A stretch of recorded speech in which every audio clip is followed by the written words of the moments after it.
Hello, this is Dr. Christy Patton-Lokes, a chemical engineering professor at Missouri S&T. This video lesson we are wrapping up Chapter 3, which is volumetric properties of pure fluids.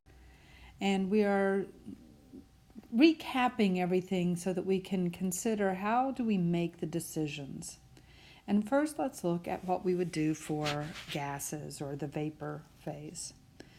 And so we have several possibilities. The first of these is that we might choose the ideal gas law. And this is pretty good if you have low pressure or high temperature. The other time you might use this is when you have you're wanting to make a quick first estimate. Nothing wrong with doing that, mind you. Sometimes that's all we need is an estimate.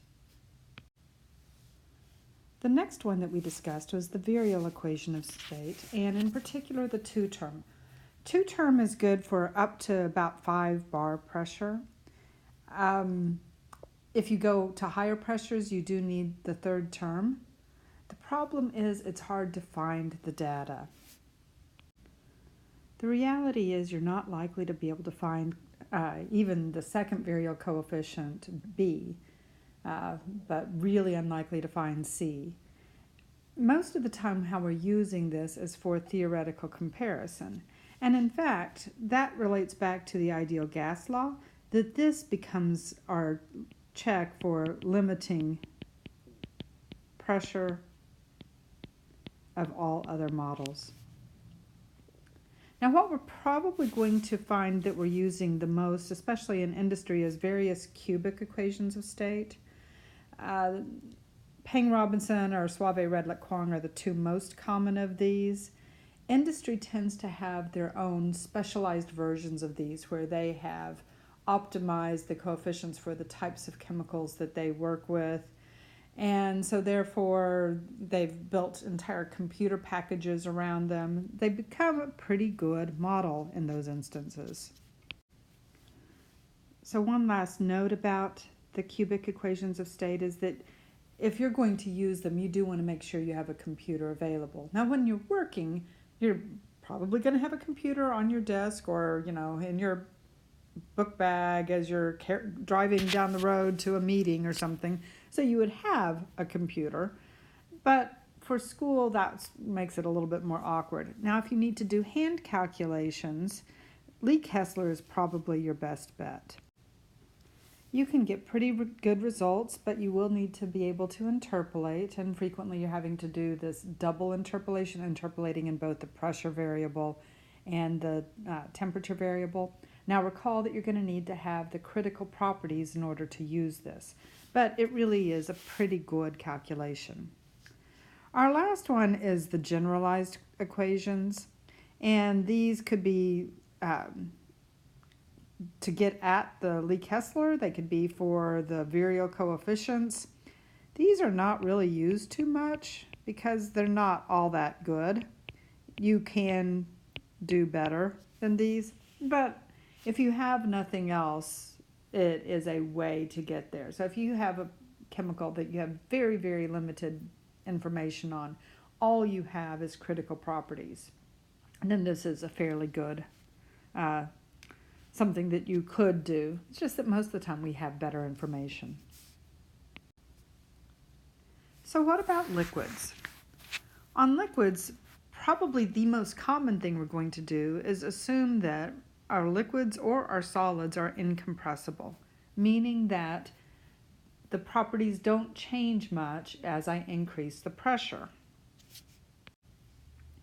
Now this is going to be okay. It's not too bad if you have a small delta P or delta T. So if you look things up in a data book and you find the density of liquid, methanol, at room temperature, and you're using it at room temperature or slightly warmer or cooler, then this is going to be great, okay? But the further away you get from those conditions, it really isn't perfect. In fact, there's a fairly small effect of pressure, but there's a fairly significant effect on temperature. So really pay attention to your temperatures. But we do this a lot because, again, it's easy and we tend to be lazy. If you want to do better, using beta and kappa, those compressibility and expansivities due to temperature and pressure change, these can get you a much better answer. The problem is this data is not so easy to find.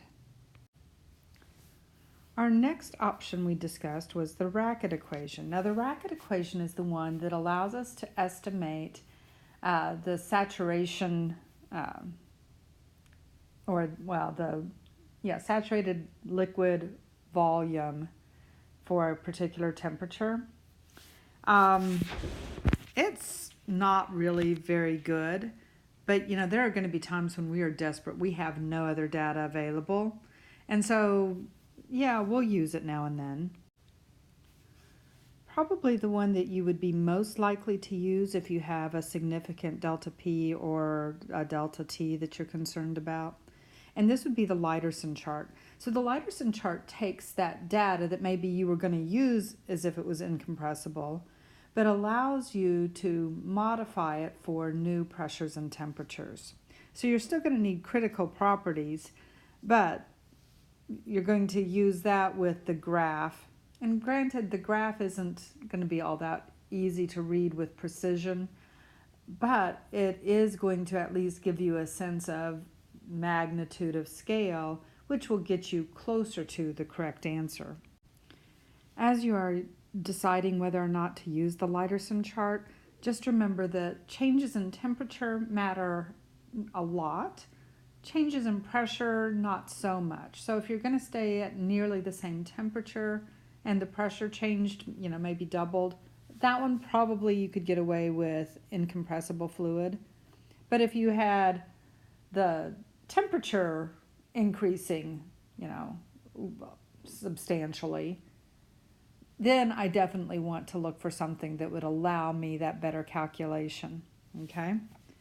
Now, our final category is the cubic equation of state, and the cubic equation of state can be used to determine whether or not I have two phases, and so therefore you would think that, I can use this for the liquid phase. It actually does a terrible job of predicting properties, so don't use it, okay?